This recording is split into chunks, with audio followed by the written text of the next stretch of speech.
In today's video, I'm going to teach you how to adjust screen size in OBS Studio, quick and easy. Open OBS Studio and look at the main preview window, also called the canvas. This is the space your viewers will see when you go live or record. Along the bottom, you'll find the sources dock. Every item you capture, like a display, a game, or a webcam, appears here as a source inside your current scene. Click the source you want to adjust.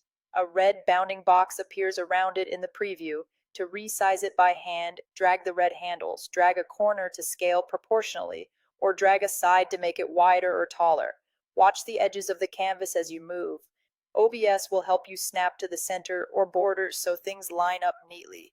If you're scaling a smaller image up, try not to oversize it too much since that can make it look blurry. Need a perfect fit instantly? Right-click the source, choose Transform, then Fit to Screen. This scales the source to match the canvas while keeping its original aspect ratio. If the shape doesn't exactly match your canvas, you might see small letterbox or pillar box bars, which is normal and prevents distortion. If you want the source to fill every pixel of the canvas, even if it has a different shape, right-click, choose Transform, then Stretch to Screen.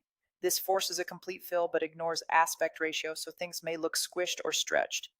Use this only when a full bleed look matters more than perfect proportions.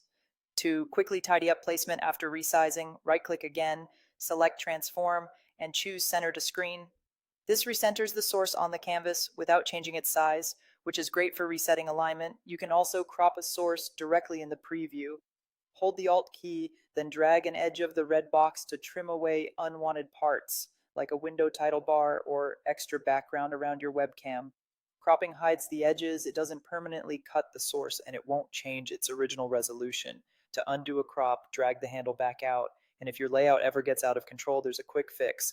Right-click the source, go to Transform, and click Reset Transform. That restores the source's position, size, and crop to defaults without deleting it or affecting filters. With these tools, resize, fit, stretch, center, alt crop, and reset, you can dial in clean, professional framing in seconds.